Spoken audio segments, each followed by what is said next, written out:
here. So thanks very much for your time, Mark Kruger.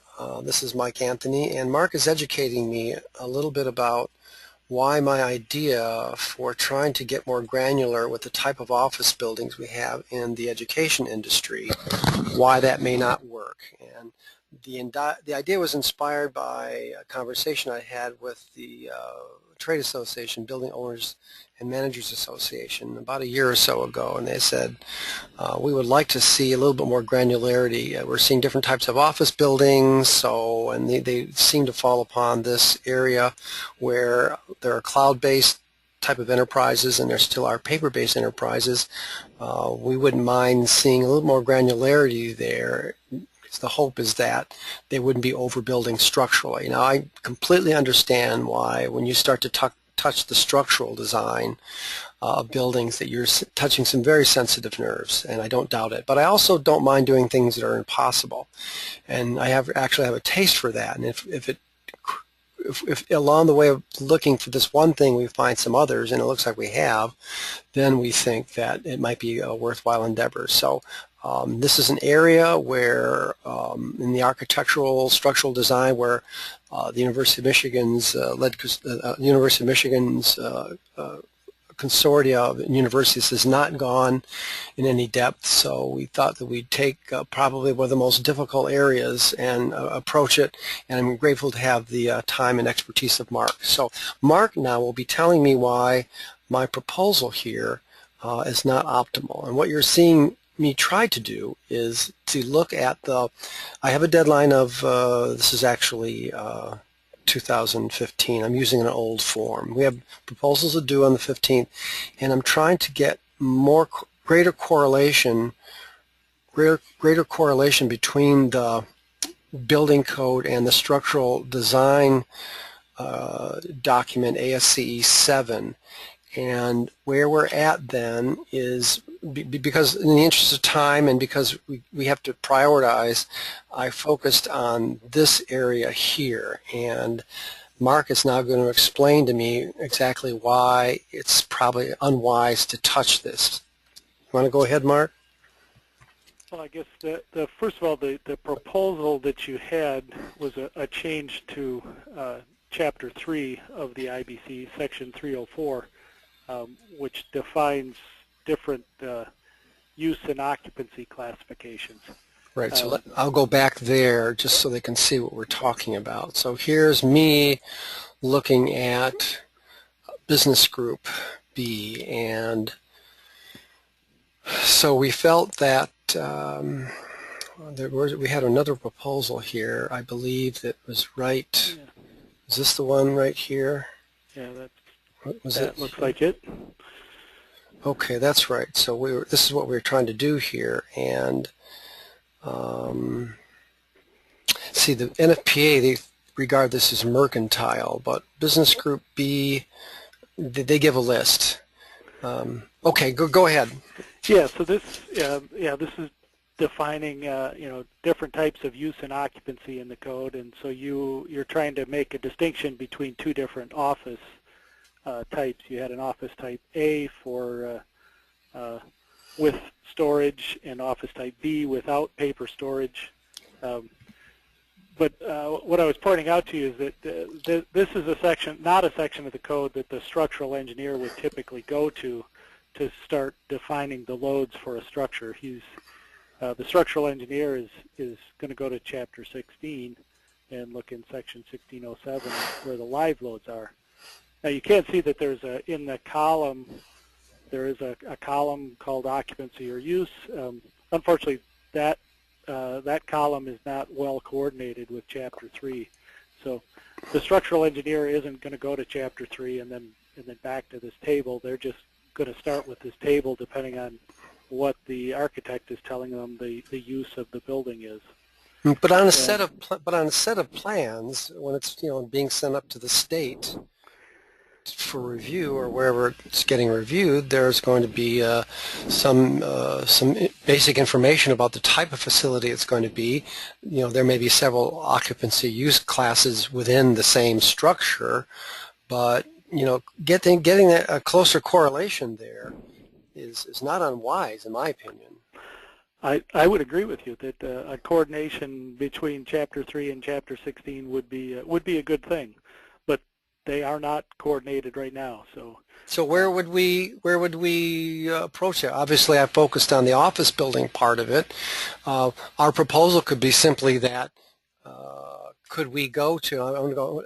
You're at any time, Mark. You can you can cut in here. But yeah. so if you're going to use business group B, okay. So business group B, but on the on table 1607, it looks to me like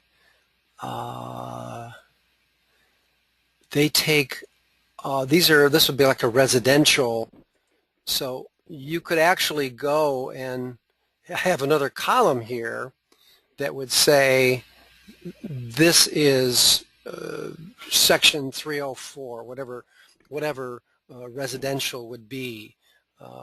It strikes me that in itself would help a little bit. So if we go to residential group R, and I think there's different types of R. Isn't there R1, R2? Right. Yeah, right. All that kind of stuff there. So, well, you could make some gains there if you were simply to say, let's rejigger this table and put another column here.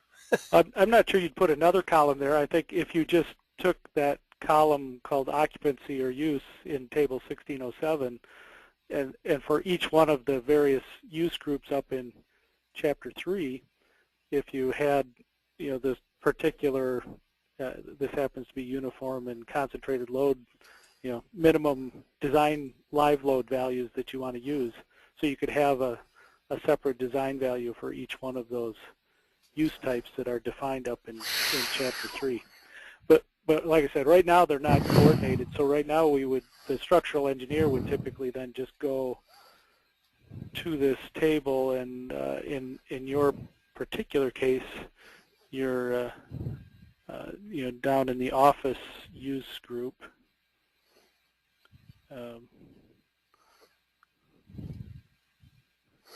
Yeah, so under office buildings, and here you see that for corridors above the first floor, they're designed for 80 pounds per square foot.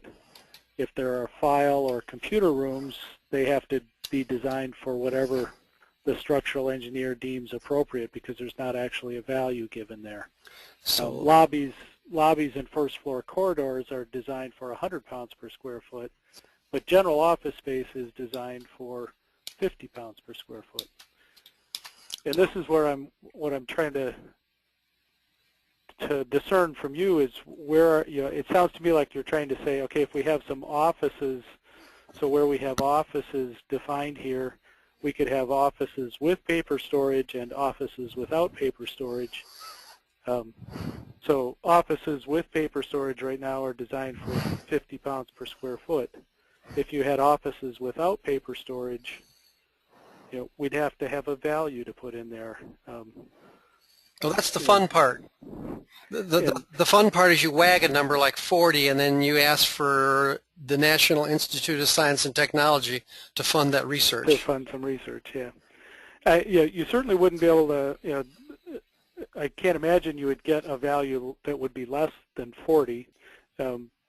40 is what we use for residential construction. Oh, okay. We don't need single-family that. homes. So, yeah, we don't need that. Okay. So 40 is pretty low. No. So it would seem, I'm not sure how much.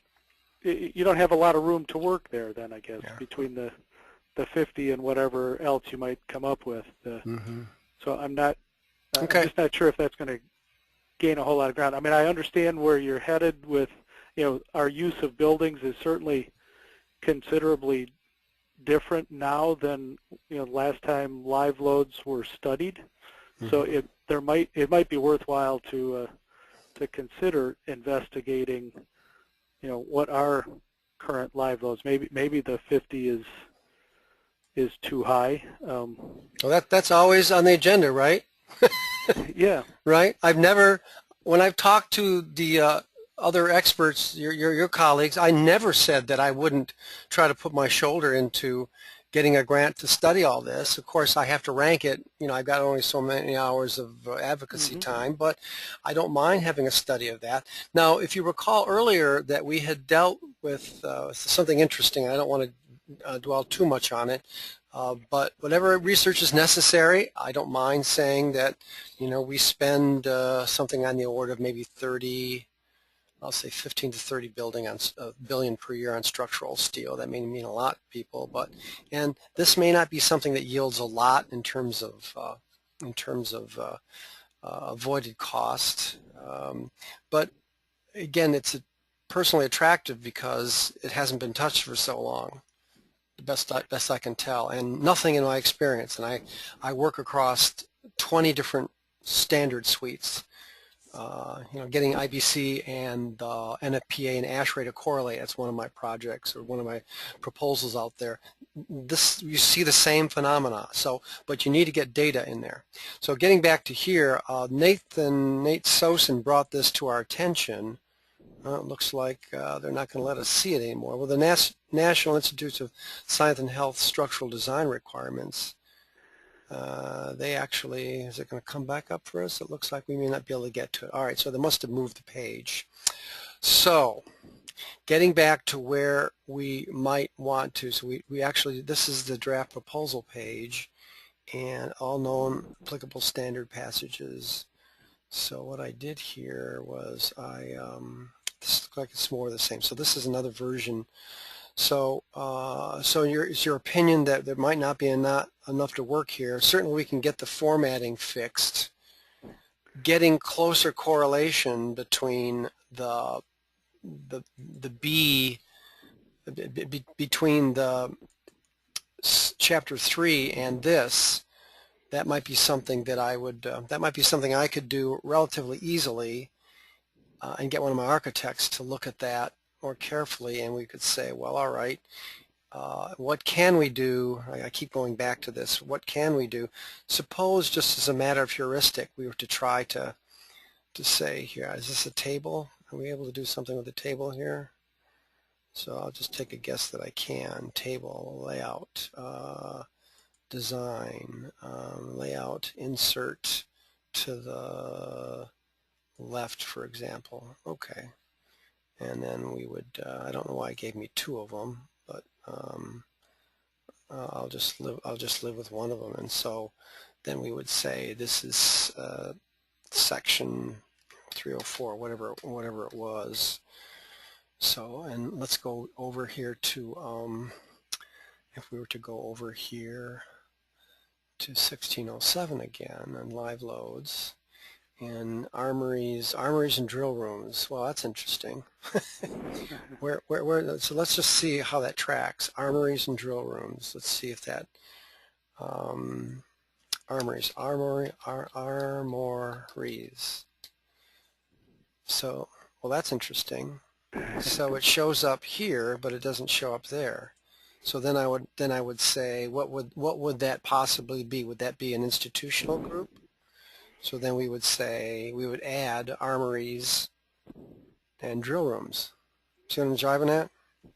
Right, yeah. Okay, well I can practically get a student to do that. And just put it on the table and see what they think. Mm-hmm. So that might alleviate some fears of the structural engineering community, like this me alone has a possibility of changing 1607. No, it doesn't work that way. I'm too much of a veteran of this process. But yeah, I mean, I do think, yeah, coordinating Chapter 3 and Table 1607 would certainly, I think one of the things it would do is kind of point out there are, like the, so we have armories and drill rooms, which I don't know why 1607 has a specific use for that. Why there's a specific design load for that. It might better be combined with one of the other uses, a place of assembly or something. Okay. Now, you were trying to bring up some information on laboratory design loads. I mean, that's something you will see is not in Table 1607. Those are usually higher loads, higher design loads. So that might be an area where, up in Chapter 3, there are certainly, there is a laboratory use group, but in Chapter 16, in Table 1607, there's not a design load established for that. And obviously there's a lot of different types of laboratories, so you'd want to make sure you had enough specificity in the different types of laboratories so you're not over designing some buildings to account for way more load than what you actually need. Yeah, there's actually for NIST, if you go back to the Office of Science and Technology, I believe that if I were to make a superscript here, we can put a footnote on this, and I can refer to this. So throw a number at me, Mark. Got a number to put in here? Let's start with 100. Right. Okay. Good. So, all right. So I think we've got our work cut out. We've got until January to clean this up a little bit. So what I like about this is that we're not really throwing thunderbolts. We're not trying to, at the moment, shortchange any necessary structural strength or resilience or whatever you guys call it, but trying to get closer correlation, which might, if you had a 10 or 20% error, maybe your error is only 5 to 15% over design or under design. So that correlation, it gets them talking. We got about a year and a half to deal with this. So I think this is just enough. We're actually over our time limit. So I think I'll stop our recording here and thank you very much for your time. I'll upload this, and our other colleagues who can't come in this time slot can have a listen. I try to keep them less than 30 minutes. These are not polished. This is strike and bold. This is not lunch and learn. This is the point of action, folks. And I try to make them understand that if you're expecting a nice glossy PowerPoint, this is not the place to come. This is where we do stuff like we're just doing right now. So. Okay, so what I'll do before the next conference, and I guess I'll keep it on until we're on for November 20th. So by November 20th, you'll have some new call-in numbers, and I'll have drafts of this stuff, and hopefully some of the others will call in. And if you don't, you've obviously got this tape to listen to. But I think we have something fairly solid here as a result of all this. And I think it's likely to draw interest to the architectural community as well. And so I thank you very much for your time. Okay, thank you. Take care, Mark. Yeah, bye-bye. Bye.